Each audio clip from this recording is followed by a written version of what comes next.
ہارون رشید کا ایک بیٹا تھا جس کی عمر تقریباً 16 سال کی تھی۔ وہ بہت کثرت سے زاہدوں اور بزرگوں کی مجلس میں رہا کرتا تھا اور اکثر قبرستان چلا جاتا۔ وہاں جا کر کہتا ہے، تم لوگ ہم سے پہلے دنیا میں تھے، دنیا کے مالک تھے، لیکن اس دنیا نے تمہیں نجات نہ دی، حتیٰ کہ تم قبروں میں پہنچ گئے۔ کاش مجھے کسی طرح خبر ہوتی کہ تم پر کیا گزر رہی ہے اور تم سے کیا کیا سوال جواب ہوئے ہیں، اور اکثر یہ شعر پڑھا کرتا، مجھے جنازے ہر دن ڈراتے ہیں اور مرنے والوں پر رونے والوں کی آوازیں مجھے غمگین رکھتی ہے۔ ایک دن وہ اپنے باپ بادشاہ کی مجلس میں آیا۔ اس کے پاس وزراء، امراء یعنی وزیر اور امیر سب جمع تھے، اور لڑکے کے بدن پر ایک کپڑا معمولی اور سر پر ایک لنگی بندھی ہوئی تھی۔ اراکین سلطنت آپس میں کہنے لگے کہ اس پاگل لڑکے کی حرکتوں نے امیر المومنین کو بھی دوسرے بادشاہوں کی نگاہ میں ذلیل کر دیا۔ اگر امیر المومنین اس کو تنبیہ کرے تو شاید یہ اپنی اس حالت سے باز آ جائے۔ امیر المومنین نے یہ بات سن کر اس سے کہا کہ بیٹا، تو نے مجھے لوگوں کی نگاہ میں ذلیل کر رکھا ہے۔ اس نے یہ بات سن کر باپ کو تو کوئی جواب نہیں دیا، لیکن ایک پرندہ وہاں بیٹھا تھا، اس کو کہا کہ اس ذات کا واسطہ جس نے تجھے پیدا کیا، تو میرے ہاتھ پر آ کر بیٹھ جا۔ وہ پرندہ وہاں سے اڑ کر اس کے ہاتھ پر آ کر بیٹھ گیا۔ پھر کہا کہ اب اپنی جگہ چلا جا۔ وہ ہاتھ پر سے اڑ کر اپنی جگہ چلا گیا۔ اس کے بعد اس نے عرض کیا کہ ابا جان، اصل میں آپ دنیا سے جو محبت کر رہے ہیں اس نے مجھے رسوا کر رکھا ہے۔ اب میں نے یہ ارادہ کر لیا ہے کہ آپ سے جدائی اختیار کر لوں۔ یہ کہہ کر وہاں سے چل دیا اور ایک قرآن شریف صرف اپنے ساتھ لیا۔ چلتے ہوئے ماں نے ایک بہت قیمتی انگوٹھی بھی اس کو دے دی کہ احتیاج کے وقت اس کو فروخت کر کے کام میں لائے۔ وہ وہاں سے چل کر بصرہ پہنچ گیا اور مزدوروں میں کام کرنے لگا۔ ہفتے میں صرف ایک دن شنبے یعنی ہفتے کو مزدوری کرتا اور 8 دن تک وہ مزدوری کے پیسے خرچ کرتا، اور 8ویں دن پھر شنبے کو مزدوری کر لیتا اور ایک درم ایک وانخ یعنی درم کا 6واں حصہ مزدوری لیتا، اس سے کم یا زیادہ نہ لیتا۔ ایک وانخ روزانہ خرچ کرتا۔ ابو عامر بصری رحمۃ اللہ علیہ کہتے ہیں کہ میری ایک دیوار گر گئی تھی، اس کو بنوانے کے لیے میں کسی معمار کی تلاش میں نکلا۔ کسی نے بتایا ہوگا کہ ایک شخص بھی تعمیر کا کام کرتا ہے۔ میں نے دیکھا کہ نہایت خوبصورت لڑکا بیٹھا ہے، ایک زنبیل پاس رکھی ہے اور قرآن شریف دیکھ کر پڑھ رہا ہے۔ میں نے اس سے پوچھا کہ لڑکے مزدوری کرو گے؟ کہنے لگا، کیوں نہیں کریں گے، مزدوری کے لیے تو پیدا ہی ہوئے ہیں۔ آپ بتائیں کیا خدمت مجھ سے لینی ہے؟ میں نے کہا، غار مٹی تعمیر کا کام لینا ہے۔ اس نے کہا کہ 1 درم اور 1 وانخ مزدوری ہوگی اور نماز کے اوقات میں کام نہیں کروں گا، مجھے نماز کے لیے جانا ہوگا۔ میں نے اس کی دونوں شرطیں منظور کر لی اور اس کو لا کر کام پر لگا دیا۔ مغرب کے وقت جب میں نے دیکھا تو اس نے 10 آدمیوں کی بقدر کام کیا۔ میں نے اس کو مزدوری میں 2 درم دیا۔ اس نے شرط سے زیادہ لینے سے انکار کر دیا اور 1 درم اور 1 وانخ لے کر چلا گیا۔ دوسرے دن میں پھر اس کی تلاش میں نکلا، مجھے کہیں نہ ملا۔ میں نے لوگوں سے تحقیق کیا کہ ایسی صورت کا ایک لڑکا مزدوری کیا کرتا ہے، کسی کو معلوم ہے کہ وہ کہاں ملے گا؟ لوگوں نے بتایا کہ وہ صرف شنبے ہی کے دن مزدوری کرتا ہے، اس سے پہلے تمہیں کہیں نہیں ملے گا۔ مجھے اس کے کام کو دیکھ کر ایسی رغبت ہوئی کہ میں نے 8 دن کو اپنی تعمیر بند کر دی اور شنبے کے دن اس کی تلاش میں نکلا۔ وہ اسی طرح بیٹھے قرآن شریف پڑھتا ہوا ملا۔ میں نے سلام کیا اور مزدوری کرنے کو پوچھا۔ اس نے وہی پہلی 2 شرطیں بیان کی، میں نے منظور کر لی۔ وہ میرے ساتھ آ کر کام میں لگ گیا۔ مجھے اس پر حیرت ہو رہی تھی کہ پچھلے شنبے کو اس اکیلے نے 10 آدمیوں کا کام کس طرح کر لیا۔ اس لیے اس مرتبہ میں نے اسی طرح چھپ کر کہ وہ مجھے نہ دیکھے اس کے کام کرنے کا طریقہ دیکھا، تو یہ منظر دیکھ کے وہ ہاتھ میں غارہ لے کر دیوار پر ڈالتا ہے اور پتھر اپنے آپ ہی ایک دوسرے کے ساتھ جڑتے چلے جاتے ہیں۔ مجھے یقین ہو گیا کہ یہ کوئی اللہ کا ولی ہے اور اللہ کے اولیاء کے کاموں کی غیب سے مدد ہوتی ہے۔ جب شام ہوئی تو میں نے اس کو 3 درہم دینا چاہا۔ اس نے لینے سے انکار کر دیا کہ میں اتنے درہم کیا کروں گا، اور 1 درہم اور 1 وانق لے کر چلا گیا۔ میں نے 1 ہفتہ پھر انتظار کیا اور تیسرے شنبے کو پھر میں نے اس کی تلاش میں نکلا، مگر وہ مجھے نہ ملا۔ میں نے لوگوں سے تحقیق کیا۔ ایک شخص نے بتایا کہ وہ 3 دن سے بیمار ہے، فلاں ویرانہ جنگل میں پڑا ہے۔ میں نے ایک شخص کو اجرت دے کر اس پر راضی کیا کہ وہ مجھے اس جنگل میں پہنچا دے۔ وہ مجھے ساتھ لے کر اس جنگل ویران میں پہنچا تو میں نے دیکھا کہ وہ بے ہوش پڑا ہے، آدھی اینٹ کا ٹکڑا سر کے نیچے رکھا ہوا ہے۔ میں نے اس کو سلام کیا، اس نے جواب نہ دیا۔ میں نے دوسری مرتبہ سلام کیا تو اس نے آنکھ کھولی اور مجھے پہچان لیا۔ میں نے جلدی سے اس کا سر اینٹ پر سے اٹھا کر اپنی گود میں رکھ لیا۔ اس نے سر اٹھا لیا اور چند شعر پڑھے، جن میں سے 2 یہ ہے: میرے دوست، دنیا کی نعمتوں سے دھوکے میں نہ پڑ، عمر ختم ہوتی جا رہی ہے اور یہ نعمتیں سب ختم ہو جائیں گی۔ جب تو کوئی جنازہ لے کر قبرستان میں جائے تو یہ سوچتا رہا کر کہ تیرا بھی ایک دن اس طرح جنازہ اٹھایا جائے گا۔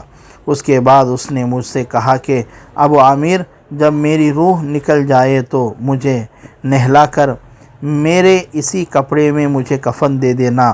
میں نے کہا میرے محبوب، اس میں کیا حرج ہے کہ میں تیرا کفن کے لیے نیا کپڑا لے آؤں؟ اس نے جواب دیا کہ نئے کپڑوں کے لیے زندہ لوگ زیادہ مستحق ہے۔ یہ جواب حضرت ابوبکر صدیق رضی اللہ عنہ کا جواب ہے۔ انہوں نے بھی اپنی وصال کے وقت یہی فرمائش کی تھی کہ میری انہی چادروں میں کفن دے دینا، اور جب اس نے نئے کپڑے کی اجازت چاہی گئی تو انہوں نے یہی جواب دیا۔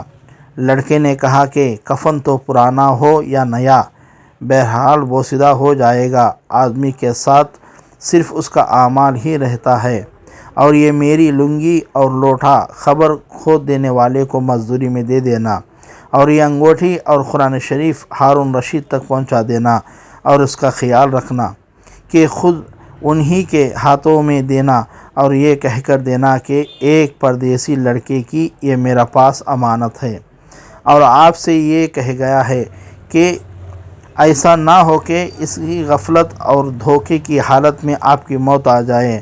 یہ کہہ کر اس کی روح نکل گئی۔ اس وقت مجھے معلوم ہوا کہ یہ لڑکا شہزادہ تھا۔ اس کے انتقال کے بعد اس کی وصیت کے موافق میں نے اس کو دفن کر دیا اور دونوں چیزیں گورکن کو دے دی، اور قرآن پاک اور انگوٹھی لے کر بغداد پہنچا، اور خسر شاہی یعنی بادشاہ کے محل کے قریب پہنچا تو بادشاہ کی سواری نکل رہی تھی۔ میں ایک اونچی جگہ کھڑا ہو گیا۔ اول ایک بہت بڑا لشکر نکلا جس میں تقریباً 1000 گھوڑے سوار تھے۔ اسی طرح ایک کے بعد دیگرے 10 لشکریں نکلیں، ہر ایک میں تقریباً 1000 سوار تھے۔ 10ویں جتھے میں خود امیر المومنین بھی تھے۔ میں نے زور سے آواز دے کر کہا کہ اے امیر المومنین، آپ کو حضور اقدس صلی اللہ علیہ وسلم کی قرابت رشتہ داری کا واسطہ ذرا سا توقف کر لیجئے، یعنی ٹھہر جائیے۔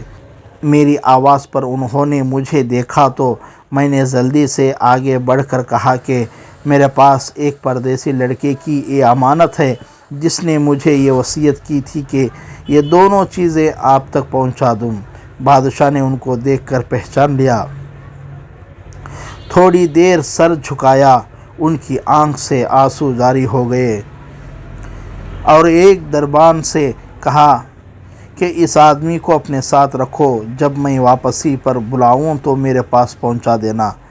جب وہ باہر سے واپسی پر مکان پہنچے تو محل کے پردے گروا کر دربان سے فرمایا، اس شخص کو بلا کر لاؤ، اگرچہ وہ میرا غم تازہ ہی کرے گا۔ دربان میرے پاس آیا اور کہنے لگا کہ امیر المومنین نے بلایا ہے اور اس کا خیال رکھنا کہ امیر پر صدمے کا بہت اثر ہے، اگر 10 باتیں کرنا چاہے تو 5 ہی پر اکتفا کرنا۔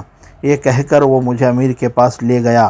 اس وقت امیر بالکل تنہا بیٹھے تھے۔ مجھ سے فرمایا کہ میرے قریب آ جاؤ۔ میں قریب جا کر بیٹھ گیا۔ کہنے لگے کہ تم میرے اس بیٹے کو جانتے ہو؟ میں نے کہا جی ہاں، میں ان کو جانتا ہوں۔ کہنے لگے وہ کیا کام کرتا تھا؟ میں نے کہا غار مٹی کی مزدوری کرتے تھے۔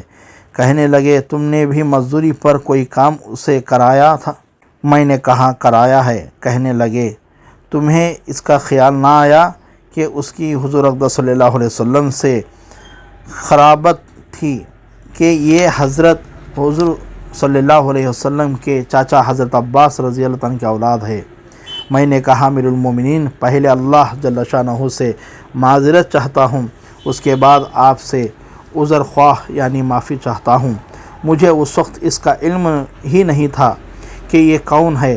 مجھے ان کے انتقال کے وقت ان کا حال معلوم ہوا۔ کہنے لگے کہ تم نے اپنے ہاتھ سے اس کو غسل دیا؟ میں نے کہا جی ہاں۔ کہنے لگے اپنا ہاتھ لاؤ۔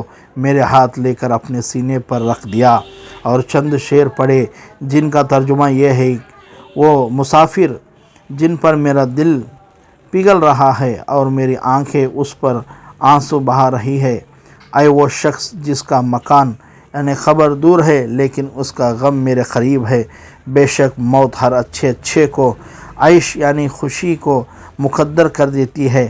وہ مسافر ایک چاند کا ٹکڑا تھا، یعنی اس کا چہرہ جو خالص چاند کی ٹہنی پر تھا، یعنی اس کے بدن پر، بس چاند کا ٹکڑا بھی خبر میں پہنچ گیا اور چاندی کی ٹہنی بھی خبر میں پہنچ گئی۔